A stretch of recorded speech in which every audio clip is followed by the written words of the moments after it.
Hey guys, what is up? Welcome back to my channel. Thanks for joining me for another video. So glad that you're here because I'm about to give you some real talk. Okay, some of you need to hear what I'm about to say today, okay? Because we want you using your planners and some of you are not using them. So we need to figure out why that is. So I have some reasons that I can only speculate or suppose that maybe the reasons why you are not using your planners, and I want to dive into that today because using your planners can be an effective way to stay organized, but only if you use them consistently. Often people start using a planner at the beginning of the year but give up after only a few weeks. But to help you stay on track with your goals, it's important to understand why this happened and how to overcome it. So that's what we're going to talk about in today's video. But first, if you're new here, I hope you will consider subscribing, give me a thumbs up on this video, interact in the comments below. It helps me in the algorithm. And of course, I read each and every comment. So let's get into some of these reasons why are you guilty of not using your planner? Let's get into it.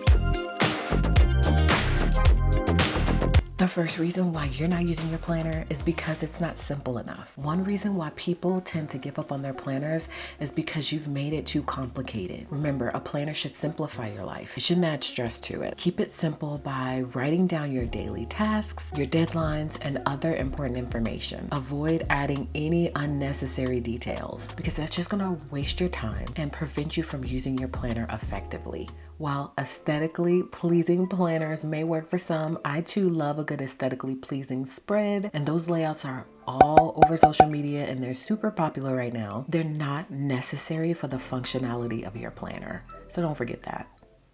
Don't let the pressure of creating the perfect layout or spread really get to you and hinder your productivity. Focus on what matters most, and that's achieving your goals.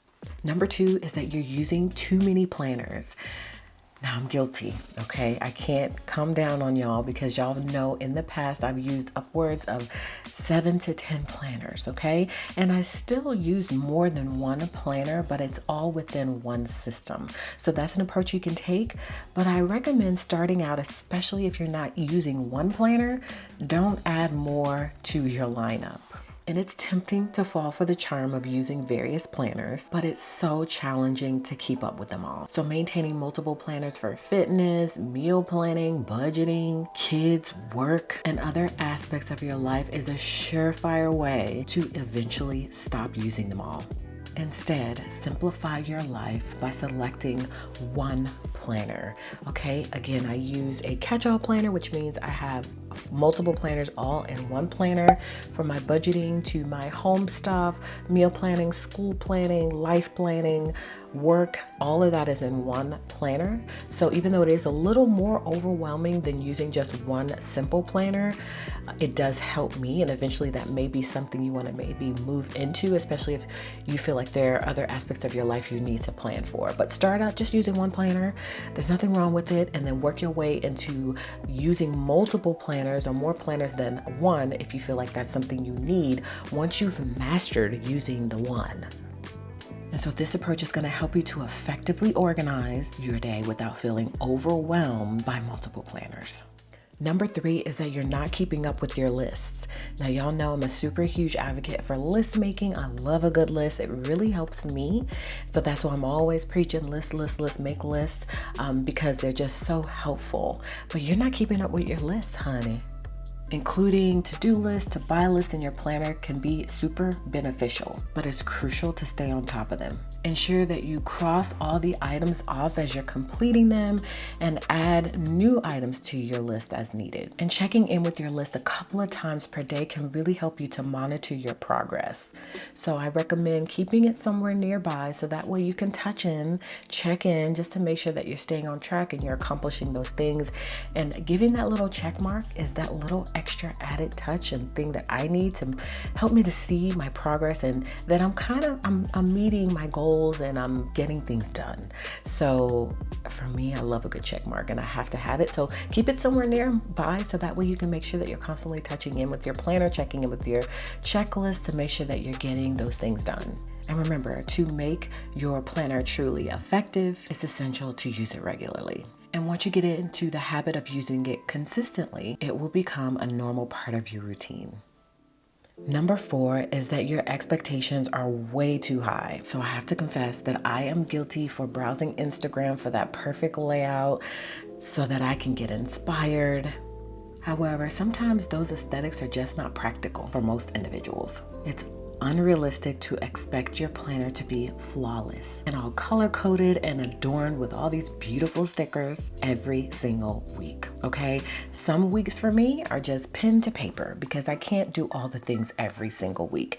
And also because my planner is for me to be able to use it as a tool to achieve my goals. And sometimes stickers just don't play into that scenario. For whatever reason, I'm just not into using them for that week. So it's okay to not feel the pressure to feel like you have to do all these beautifully curated spreads every single week just to post it on Instagram. Because your planner is for you. And your primary focus should be setting up your planner in a way that is beneficial and practical for you. And if you have the time and resources to make it visually appealing, more power to you. Do your thing. I'm not by any means saying not to do that. It is a time and place for everything. And if you have the time and the means to do it, do it. If that's your creative outlet, do it. Because again, I too love a good spread. But for most people, it's not a realistic goal. And that's perfectly acceptable. Number 5, and this is a huge one, is you're not keeping it accessible. So if you're not keeping it somewhere where you can easily reach for it when you need to check in with your planner, then how are you ever going to be successful by using it? Because it's so crucial to have access to your planner throughout the day, which is not possible if it's sitting on your desk or at home somewhere and you're at work. To ensure that you can check in and use your planner on the go, you got to invest in a bag. So I use a planner bag from Fancy Plans Co., of course, that helps me to keep out all the things organized. I have lots of things in there, from my planner to pens to notepads to stickers, all the things that I need to be able to plan. And if I'm going to be planning on the go, which I don't typically take my planner with me on the go, but if I need to do some planning, I can just grab my bag really quickly and it has all the things inside of it. And I take that bag throughout the house again, so that way when I'm ready to plan in my planner, I need to look in my planner, I have it with me at all times. So invest in some sort of bag. Doesn't have to have all the things in it, but keep the essentials in there. Definitely your planner, a pen, so that way you can plan and you can have your planner with you at all times. So that way you can make sure that you're staying on track with looking at it. So there are various reasons why you may have stopped using your planner. I've mentioned a few, but I'm sure you can maybe think of some other reasons, if you're being honest with yourself, as to why you stopped using your planner. And so I mentioned overcomplicating it, using multiple planners, neglecting to update your lists, aiming for unrealistic aesthetics, which we're all guilty of, or not having access to it throughout the day. By recognizing these factors and implementing some of the solutions that I mentioned, you can revive your planner and the purpose that it has and become more organized and also productive. Remember, your planner is a tool that should work for you and not against you. So those are my 5 real reasons why you stopped using your planner. So if you're guilty of any of those things, be sure to implement some of the things that I mentioned in this video. I hope that will help you to pick your planner back up and really dive into it so that it can become a useful tool to you to achieve all the things that you want to achieve in life and really help you to be the productive person that you want to be. So thank you guys so much for watching today. I love these types of videos where I really get to sit down with you and share with you some tips and things that have helped me over the years. So I hope that you will come back and watch another video. Of course, I want you to subscribe to my channel if you're new here. And if you are new, I have accumulated several subscribers over the last several months. Hello. Thank you for being here and joining us for this video. Comment below as well. I would love to hear from you on some further tips or maybe some reasons why you feel like you are not able to get into the whole planner community and really use your planner effectively. And let us all chime in and help you to give you some more suggestions. Also, I read all of your comments as always, and it really helps me in the algorithm. So I would love if you could interact with this video so that way we could embrace this whole thing. Of course, if you struggle with it, and it's really a community here on my channel. So again, I Appreciate you all for stopping by today.